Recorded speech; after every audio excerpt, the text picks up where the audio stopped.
মাত্র 18 বছরের মেয়েটির জীবনের শেষ কথা ছিল মোবাইলের একটি মেসেজে। তুমি যদি আমার কাছ থেকে আর কোনো ফোন বা মেসেজ না পাও, বুঝে নিও ওরা আমাকে মেরে ফেলেছে।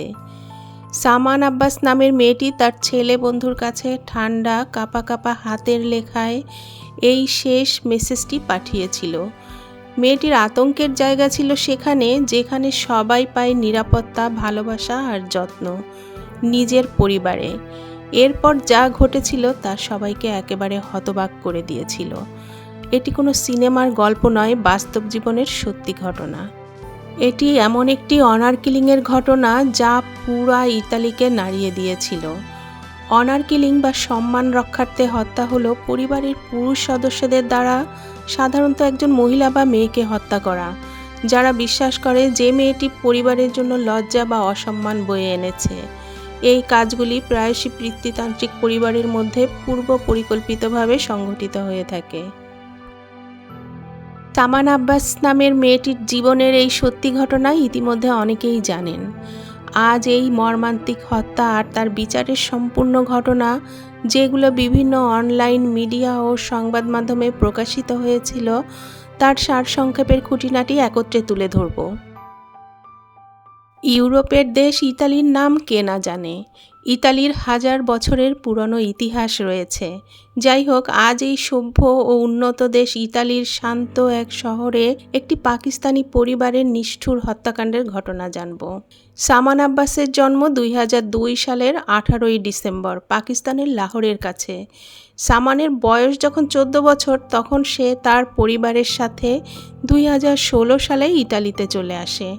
সামান আব্বাসের ছোট ভাই আলী হায়দার, তাদের বাবা সাব্বির আব্বাস এবং মা নাজিয়া শাহিন। সামানের পরিবার ইতালির নোভেলারায় বসবাস শুরু করে, যেটা মাত্র 13,000 জনসংখ্যার একটা ছোট্ট কৃষিভিত্তিক শহর। সামানের বাবা মা পার্ট টাইম চাকরি করত আর নিজেদের জমিতে চাষাবাদ করত। 14 বছর বয়সী সামানকে স্কুলে দেয়া হলে সে দ্রুত ইতালির ভাষা শিখে ফেলে এবং মাধ্যমিক স্কুল শেষ করতে করতে তার প্রচুর বন্ধু হয়ে যায়। সে ক্রমেই ইউরোপীয় কালচারে অভ্যস্ত হয়ে পড়ছিল। এদিকে তার বাবা মা পরিবারে পাকিস্তানের রক্ষণশীল সংস্কৃতি লালন করত। ফলে সামান তার বাবা মায়ের পারিবারিকভাবে অভ্যস্ত রীতিনীতির সাথে সরাসরি সংঘাতে জড়িয়ে পড়ে। সামান আব্বাসের বাড়িটি ছিল একেবারে নীরব একটি এলাকায়। আশেপাশে বসতিও কম ছিল। তাদের বাড়ির পিছনে লম্বা পরিত্যক্ত একটা গ্রিন হাউস ছিল, যে জমিতে পরিবারটি মৌসুমিভাবে টমেটো ও অন্যান্য ফসল চাষ করত। গ্রিন হাউস কাঠামোর কয়েক মিটার দূরে একটা জরাজীর্ণ খামার বাড়ি ছিল, সেটাও পুরানো এবং পরিত্যক্ত, যার সামনের অংশ প্রায় ভেঙে পড়েছিল। কিছুদিনের মধ্যে সামানের চাচা দানিশ হাসনাইন আর তার 2 চাচাতো ভাই 28 বছর বয়সী ইকরাম ইজাজ এবং 33 বছর বয়সী নমিনাক পাকিস্তান থেকে ইতালিতে চলে আসে। তারা সামানদের বাড়িতেই থাকতে শুরু করে। সামান তার স্কুলে পড়ার সময় একটি ছেলের সাথে সম্পর্কে জড়িয়ে পড়ে। এই ছেলেটির পরিবারও পাকিস্তান থেকে ইতালিতে এসে স্থায়ী হয়েছে। তার নাম সাকিব আইয়ুব। তারা স্কুলে থাকাকালীন একে অপরের সাথে ক্লাস প্রজেক্টে অংশ নেওয়া আর একসাথে স্টাডি করা শুরু করে। স্কুল পাশ করে কলেজ, তারপরে বিশ্ববিদ্যালয় আর ক্যারিয়ার নিয়ে দুজন ফিউচার প্ল্যান করতে থাকে। আর এভাবে তাদের মধ্যে একটা সম্পর্ক গড়ে ওঠে। তারা ডেট করতে শুরু করেছিল। পরবর্তীতে বিভিন্ন জনের কাছ থেকে সোশ্যাল মিডিয়ার কিছু ছবি আর ভিডিও সামনে আসে, যেগুলোতে সামানের সেই জীবনের টুকরো টুকরো কিছু মুহূর্তের আভাস পাওয়া যায়। সামান স্কুলে থাকাকালীন তার জীবনের সুন্দর সময়টা কাটিয়েছে বলা যায়। সামানের জন্য স্কুল শুধু একটা শিক্ষার স্থান ছিল না, তা ছিল সামানের প্রজাপতির মতো রঙিন পাখা মেলে উড়ে বেড়াবার মতো একটা ফুলের বাগান। একটা ভিডিওতে দেখা যায় সে ঘুরে ঘুরে নাচছে এবং হাসছে। তার বয়ফ্রেন্ডের সাথেও কিছু ছবি দেখা যায়। এসব ছবি দেখে আন্দাজ করা যায় সামান ইতালির সামাজিক কালচারে পুরোপুরি মিশে গিয়েছিল। আর একসময় তাদের দুজনের একটা অন্তরঙ্গ ছবি সামানের পরিবারের সামনে আসে। আর তারপরেই সামানের স্কুল যাওয়া বন্ধ করে তাকে ঘরে আটকে ফেলা হয়। তার সব স্বপ্ন যেন মুখ থুবড়ে পড়ে। বাড়িতে যে আলোচনা সবসময় ঘুরপাক খাচ্ছিল তা হলো পারিবারিক সম্মান সবার আগে, শিক্ষা পরে। সামানের স্কুল বন্ধ করে দেওয়ার পরে সাকিব সহ আরও কয়েকজন সহপাঠীর সাথে তার ফোনে যোগাযোগ ছিল। সে ফোনে মাঝে মাঝে টেক্সট করত আর ছবিও পাঠাতো। একদিন সে মেসেজ করলো, আজ বাবা আমাকে মেরেছে, এখনও ব্যথা করছে। কারো ফোনে একটি ছবি পাঠিয়েছিল সামান, তার বাম গালে বেগুনি রঙের একটা দাগ। সে একবার সাকিবের সাথে দেখা করার পরিকল্পনা করলে তার একজন চাচাতো ভাই ইকরাম যখন তা জানতে পারে তখন সে তাকে মারধর করে। ফলে তার জীবন অনিশ্চিত হয়ে নির্যাতনের ভেতর দিয়ে পার হতে থাকে। সামানের একমাত্র জানালা আর তার সামান্য মুক্তি ছিল তার হাতে থাকা মোবাইল আর সোশ্যাল মিডিয়ার উপস্থিতি। তার বন্ধুদের কারো কারো কাছে মনে হয়েছিল এতে হয়তো মেয়েটির জীবন বেঁচে যাবে, কিন্তু তার পরিবারের কাছে এটাও দিন দিন অগ্রহণযোগ্য হয়ে উঠছিল। পরিবারের কাছে সোশ্যাল মিডিয়ার উপস্থিতি ছিল অসম্মানজনক আর বিকৃত কাজ। ফলে তার বাবা সামানের উপর আরও কঠোর নিয়ন্ত্রণ আরোপ করে মেয়েকে দমন করতে শুরু করে। তিনি ফোন কেড়ে নেন। দিনে মাত্র 1 ঘন্টার জন্য ফোন দেয়া হয়, মাঝে মাঝে তাকে তালাবদ্ধ করে রাখতে থাকে। সে জেদ করলে তাকে মারধর করা হয় আর জোর করে মেঝেতে ঘুমাতে বাধ্য করা হয়। এই সময় বাড়িতে আলোচনা চলছিল পাকিস্তানে তাদের পরিচিত একজন লোক আছে যে তাদের সম্পর্কে একজন আত্মীয় হয়। সে বেশ বয়স্ক একজন মানুষ যাকে ওরা চায় সামানের সাথে বিয়ে দিতে। কিন্তু বাড়িতে বন্দি অবস্থায় বিয়ের আলোচনা চলাকালীন 2020 সালের জুনে একদিন সবাইকে হতবাক করে সামান হঠাৎ বাড়ি থেকে নিখোঁজ হয়ে যায়। পরে দেখা যায় যে সে বেলজিয়ামের একটা ট্রেনে উঠে পড়েছিল। সে ভেবেছিল নিজের মতো করে আবার জীবন শুরু করবে, কিন্তু বাস্তবতা অনেক কঠিন। তার বয়স তখন 18-র নিচে আর লিগ্যাল ডকুমেন্ট দেখাতে না পারায় বেলজিয়াম কর্তৃপক্ষ তাকে ধরে ফেললে সে ফিরে আসতে বাধ্য হয়। এবার বাড়িতে আরও প্রশ্নের মুখে পড়তে হয়। সে কোথায় ছিল? সে কি কোনো প্রেমিকের সাথে পালিয়ে গেছে? তার সাথে আরও খারাপ কিছু ঘটেনি তো? যে আশায় ভর করে পারিবারিক অত্যাচারের শৃঙ্খল থেকে নিজেকে মুক্ত করতে সে পালিয়েছিল, তাতে সে পুরোপুরি ব্যর্থ হয়। সে ভয় আর আতঙ্কে অস্থির হয়ে পড়ে। সে কী বা করবে? তার তো আর কোথাও যাওয়ার জায়গা ছিল না। এরপর থেকে পরিস্থিতি আরও খারাপ হতে থাকে। তার মা তার পরিচয়পত্র এবং ইতালিতে স্থায়ীভাবে বসবাসের অনুমতিপত্র সহ যা কিছু প্রয়োজনীয় কাগজপত্র ছিল সব তার কাছ থেকে কেড়ে নেয়। সবথেকে জরুরি, যে পাসপোর্টের মাধ্যমে সে বিদেশে পড়াশোনা করতে পারত, এমনকি সে চাইলে সাকিবকে বিয়েও করতে পারত, সেই পাসপোর্টও নিয়ে নেওয়া হয়। 17 বছর বয়সী সামানের জন্য জীবন আরও কঠিন আর দুর্বিষহ হয়ে পড়েছিল। তার পরিবার তার চাচাতো ভাইদের সাথে ব্যবস্থা করে জোরপূর্বক একজন বয়স্ক পাকিস্তানি পুরুষের সাথে তার বিয়ে দেওয়ার সিদ্ধান্ত ইতিমধ্যেই ফাইনাল করে ফেলেছিল। প্রতিদিন সকালে সামান এই ভয়ঙ্কর চিন্তা নিয়ে ঘুম থেকে উঠত। সে কখনোই এমন জীবনের কথা কল্পনাও করেনি। সে ভাবছিল ওই লোকের সাথে বিয়ে হওয়ার থেকে তার কাছে মৃত্যুও ভালো। আর যখন পাকিস্তানে নিয়ে যাওয়ার জন্য সব কিছু প্রস্তুত, একদম শেষ মুহূর্তে সে একটি সাহসী সিদ্ধান্ত নিয়ে নেয়।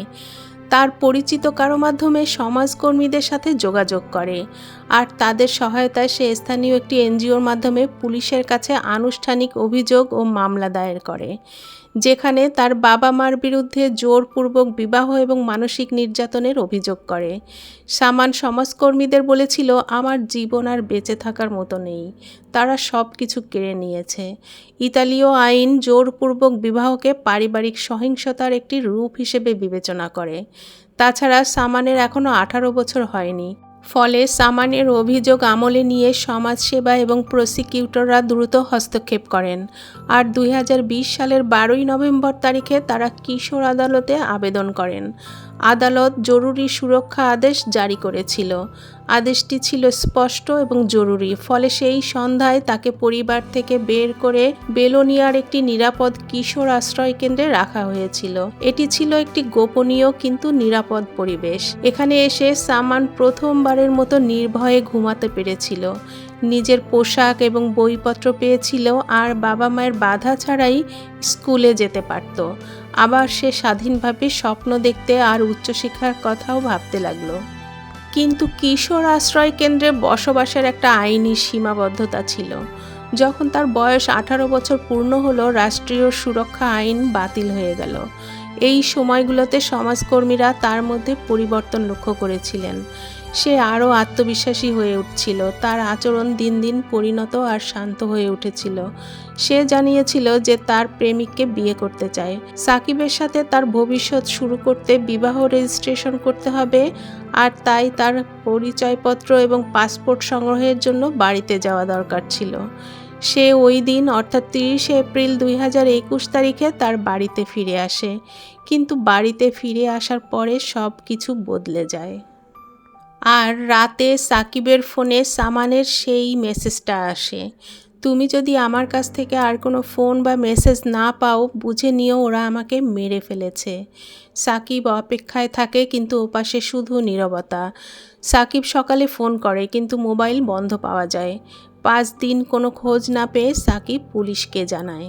2021 সালের 5ই মে সূর্যোদয়ের ঠিক পরেই পুলিশের গাড়ির একটি স্কোয়াড নোভালারা এলাকায় এসে থামে। পুলিশ সেই রাস্তার একটি ভিলায় ঢুকে পড়ে, যেটা আব্বাস পরিবারের অধিকারে ছিল। বাড়িটি ছিল 1.5 তলা। সাকিব নামের ছেলেটি পুলিশকে মোবাইলে একটি মেসেজ দেখিয়েছিল, আর সেই কারণে পুলিশ খোঁজ নিতে এসেছে। পুলিশের বেশ কিছুক্ষণ ডাকাডাকির পরে সাড়া না পেয়ে অবশেষে তারা ভেতরে ঢুকে পড়ে, কিন্তু কোনো মানুষ নেই। তারা সবাই যেন উধাও। এবার পুলিশের সন্দেহ হয় আর কিছুটা সতর্ক আচরণ করে। তাদের অবস্থান খুঁজে বের করতে তৎপর হয়ে ওঠে। পুলিশ সব স্টেশন আর পোর্টে খোঁজ লাগায় এবং কয়েক ঘন্টার মধ্যেই তারা জানতে পারে কেন তাদের এখানে পাওয়া যাচ্ছে না। দেখা যায় 1 মে অর্থাৎ মেসেজটি লেখার ঠিক একদিন পরে সামান আব্বাসের বাবা ও মা সাব্বির আব্বাস এবং নাজিয়া শাহিন পাকিস্তানের একটি ফ্লাইটে উঠেছিল। পরিবারের বাকি সদস্যদেরও পাওয়া যায় ছড়িয়ে ছিটিয়ে বিভিন্ন দেশে। চাচাতো ভাইদের মধ্যে ইকরামকে খুঁজে পাওয়া যায় ফ্রান্সে, আর নমিনাককে পাওয়া যায় স্পেনে। তারা দুজনেই মাত্র অল্প কিছুদিন হলো ইতালিতে এসেছে। প্রশ্ন হলো, তারা এমন হঠাৎ করে কেন চলে গেল? এদিকে পরিবারের একমাত্র মেয়েটির অস্তিত্ব ছিল না কোথাও। তার নামে কোনো বিমান টিকিটও কাটা হয়নি। পরিবারের পক্ষ থেকে পুলিশে ইনফর্ম করা নেই, কোনো রিপোর্ট ফাইল নেই, কোনো ব্যাখ্যা নেই। এটি সন্দেহজনক বলে মনে হয়েছিল পুলিশের কাছে। কারো সন্ধান না পেয়ে পুলিশ সূত্র খুঁজতে শুরু করে, আর কিছু সূত্র খুঁজে পেতে তাদের খুব বেশি সময় লাগে না। পুলিশ আশেপাশের বাড়ির বাইরের সিসিটিভি ক্যামেরা ফুটেজ সংগ্রহ করতে শুরু করে। বিভিন্ন ফুটেজ বারবার রিওয়াইন্ড করে পরীক্ষা করতে থাকে, কিন্তু প্রথমে কোনো সন্দেহজনক কার্যকলাপ পায় না। কিন্তু তারপর একটি সিসিটিভি ক্যামেরা ফুটেজে ধরা পড়ে অস্বাভাবিক কিছু। 30 এপ্রিলের সন্ধ্যা একটি ফুটেজে দেখা যায় 3 জন লোক বাড়ির পেছনের মাঠে হেঁটে যাচ্ছে। একজনের হাতে একটা পেলচা, একটা শাবল, আর তৃতীয় জনের হাতে একটা বালতি। ভিডিওতে তাদের ঝোপের মধ্য দিয়ে মাঠের দিকে যেতে দেখা যায়। আরেকটি সিসিটিভি ফুটেজ, যেটার সময় আরেকটু রাতের দিকে। জিন্স আর জিপ জ্যাকেট পরিহিত সামান তার বাবা মায়ের সাথে বাইরে বের হচ্ছে। তার দৃষ্টি নিচের দিকে। তারা তাকে বাইরে নিয়ে যাচ্ছে। পায়ের শব্দ কানে আসে। তারা ক্যামেরার নিচ দিয়ে হেঁটে চলে যায়। এখানে স্পষ্ট দেখা যায় পরিবারের 3 সদস্য ড্রাইভওয়ের দিকে হেঁটে যাচ্ছে এবং ফ্রেমের বাইরে চলে যায়। তারপর কয়েক মিনিটের জন্য সিসিটিভি ফুটেজে কিছুই দেখা যায় না, কিন্তু তারপর 12:10 বলা যায় 1 মে সামানের বাবাকে ক্যামেরার ফ্রেমে একা দেখা যায়, যার কাছে একটা ব্যাকপ্যাক ছিল, যেটা দেখতে সামানের কাছে যে ব্যাগটা ছিল সেটার মতোই। আর মের 1 তারিখ সকালে পরিবারটি উধাও হয়ে যায়। পুলিশ একটি প্রশ্নের উত্তর খুঁজতে থাকে। 30 এপ্রিল সন্ধ্যা 7:15 থেকে 1 মে সকালের মধ্যে পরিবারটি ইতালি থেকে পালিয়ে যাওয়ার আগে কী ঘটেছিল। এরপর পুলিশের কাছে আসে সিসিটিভি ফুটেজের আরেকটি অংশ, যেটি পুলিশ প্রকাশ করে না, এবং পুলিশ ঘোষণা দেয় তারা কোনো নিখোঁজ ব্যক্তিকে নয়, বরং একটি মৃতদেহ খুঁজছে, কারণ তারা একটি গুরুত্বপূর্ণ প্রমাণ পেয়েছে। সামানের বাবা সাব্বির এবং তার মা শাহিন একটুও সময় নষ্ট না করে সামানের নিখোঁজের কয়েক ঘন্টার মধ্যেই তারা তাদের জিনিসপত্র গুছিয়ে মিলান বিমানবন্দরের দিকে রওনা দেয়। সিসিটিভি ক্যামেরার তথ্য এবং ফ্লাইট রেকর্ড নিশ্চিত করে যে তারা পাকিস্তানের ইসলামাবাদের উদ্দেশ্যে ফ্লাইটে উঠেছে।